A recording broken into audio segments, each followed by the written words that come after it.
අදත් මම ආව ආදරෙන් මගේ පොඩ්කාස්ට් එකට පිළිගන්නවා. අද ඔයා ඉන්නේ ඊයේ කරන්න හිටපු වැඩ අද කරනවා කියලා හිතාගෙනද? එතකොට අද කරන්න ඉන්න වැඩ ඔයා කොයි වෙලාවටද කරන්නේ? ඒ ප්‍රශ්නේ මතුවෙනවා නේද හැමදාම? එහෙම වෙන්නේ ඔයාගේ කම්මැලිකමක්ද? එහෙමත් නැත්නම් ඔයා too comfortable වෙලාද ඉන්නේ? සමහරක් වෙලාවට අපි comfort zone එකේ ඉන්නකොට procrastination එකට ඉබේටම හිත යනවා. එතකොට ඉස්සලාම ගන්නෙ මොකක්ද අපි අතට? ෆෝන් එක.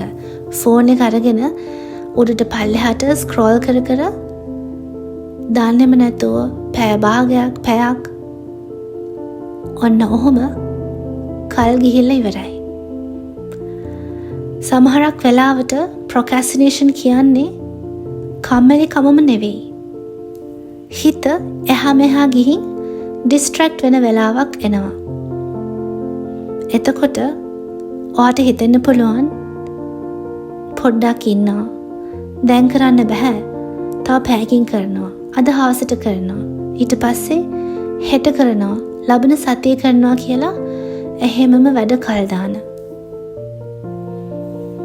ගොඩක් වෙලාවට මම අර කිව්වා වගේ comfort zone එකට අපි වැටෙන්නේ ඒ කරන වැඩ එක්කෝ අපිට ගොඩක් ලොකුයි කියලා හිතනවා. අමාරුයි කියලා හිතනවා. හිතට බරක් වගේ දැනෙන වැඩ ඇති. එහෙමත් නැත්නම් ඔයාට නොතේරෙන දෙයක් ඇති. එතනදී ඔයාට එන්නේ බය.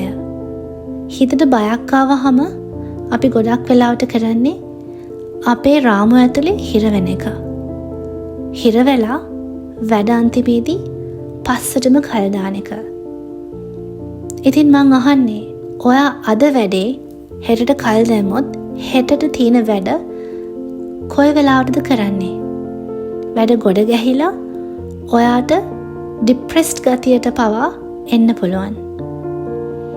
Atomic Habits book එක ඔයා කියවලා තියෙනවා නම් මෙන්න මේ දේ අහලා ඇති.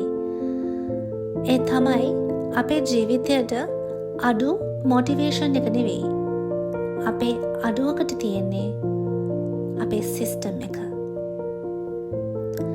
අංක 1ට ඔයා දවස ආරම්භ කරන විදිය මුළු දවසම ටෝන් එක සෙට් කරගන්න හරි වැදගත්.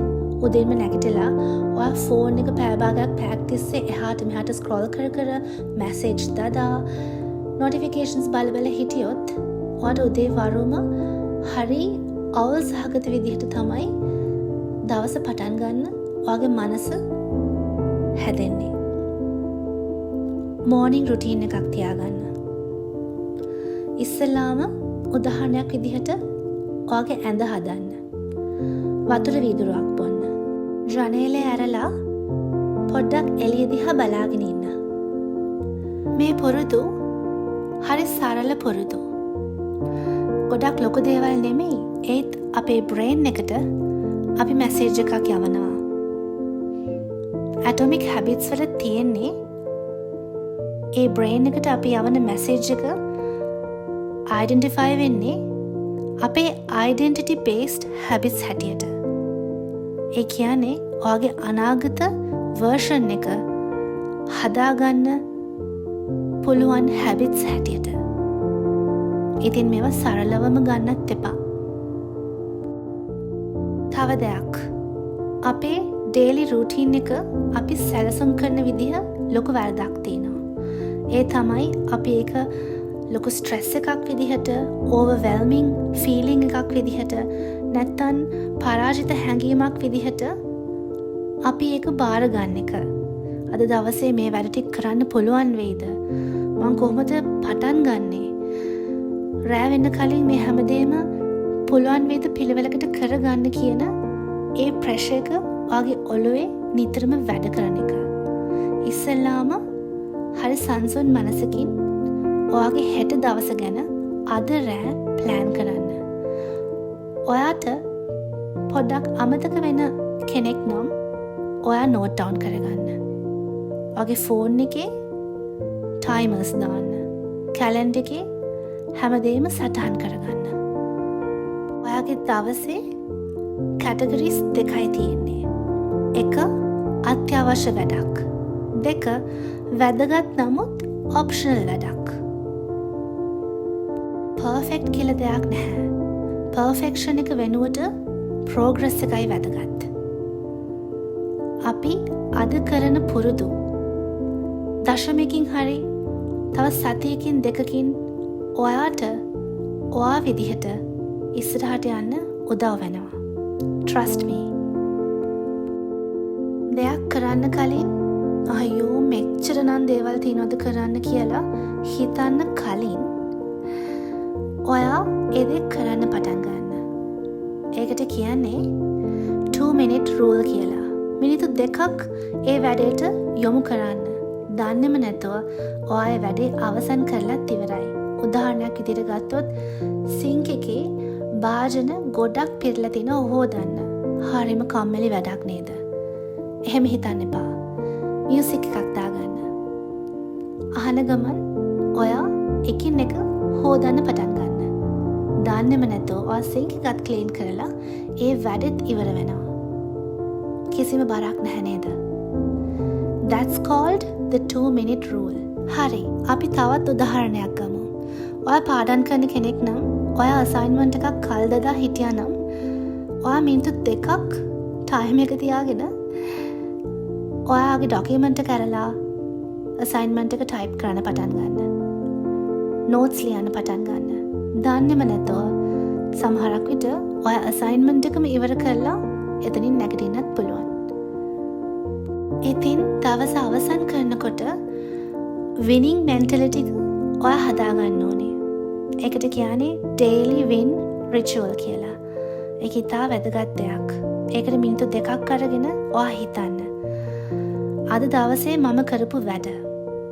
මට කරන්න පුළුවන් වුණ දේවල්. ධනාත්මක විදිහට අපි අපි ගැන හිතුවාම අපේ දවස ගැන හිතුවාම නින්දට කලින් ඔයාට සෝදායක නින්දක් ලැබෙනවා විතරක් නෙවෙයි. ඔයාගේ mental fatigue ගතිය, ඒ කියන්නේ මානසික මහන්සිය නැති වෙනවා. දැනෙන්නේ නැති වෙනවා. මොකද දවස් අවසානයේ ඔයාට ડિප්‍රෙෂන් වගේ ෆීලිං එකක් එනවනම් ඒ එන්නේ අද දවසේ මට මුකුත් කරගන්න බැරි වුණා කියන පරාජිත හැඟීමත් එක්ක. දවස අවසානයේ ඔයාට හරි ප්‍රබෝධමත් හිතකින් නින්දට යන්න ඕනේ නම් procrastination එක තනිකරම ඔයාගේ ජීවිතෙන් දුරස් කරන්න ඕනේ නම් මම අර කලින් කියපු කාරණාවල් ඔයාගේ දවසට ඔයාගේ ජීවිතයට එකතු කරගන්න. ආයෙත් රීකැප් කරමුද? අංක 1 ඔයාගේ දවස පටන් ගන්න විදිහ. අංක 2 ඩේලි රුටීන් එකක් ප්ලෑන් කරන හැටි. අංක 3 2-minute rule එක. අංක 4 ඔයාගේ winning mentality එක. procrastination කියන බාධකය ඔයාගේ ජීවිතයෙන් සම්පූර්ණයෙන්ම තුරන් කරලා ඔයාගේ දවස හරි ලස්සනට ගත කරන්න පුළුවන්. ඔයාට මේ කාරණාවල් 4, මේ හැබිට්ස් 4 ඔයාගේ ජීවිතයට එකතු කරගත්තොතින් අන්තිමට මම මතක් කිරීමක් කරන්නම්. ඒ තමයි ඔයාගේ වටිනාකම අඳුරගන්න. ප්‍රොඩක්ටිවිටි එකකින් ඔයාව මනින්න බෑ. ඒ වගේම තමයි සමහර දවස් බිල්ඩිං, තවත් සමහර දවස් හීලිං. හොඳට මතක තියාගන්න. ඉතින් මං හිතනවා මේ වීඩියෝ එක ඔයාලට ප්‍රයෝජනවත් වෙන්න ඇති කියලා. අද මම චුට්ටක් වැඩිපුර කතා කරා. ඒ හැබැයි ඕගලන්ට වටිනාම දේවල් ලබා දෙන්න. ඕගලන්ට එක්ක බෙදා ගන්න. ඉතින් මම හිතනවා වීඩියෝ එක අන්තිම වෙනකන් ඔයා මාත් එක්ක ඉන්නවා ඇති කියලා. හරි. එහෙනම් තවත් වීඩියෝ එකකින්, තවත් පොඩ්කාස්ට් එකකින් ආයෙ හම්බෙනකන් මම ගිහිල්ලා එන්නම්. ඔයාට සුබ දවසක්.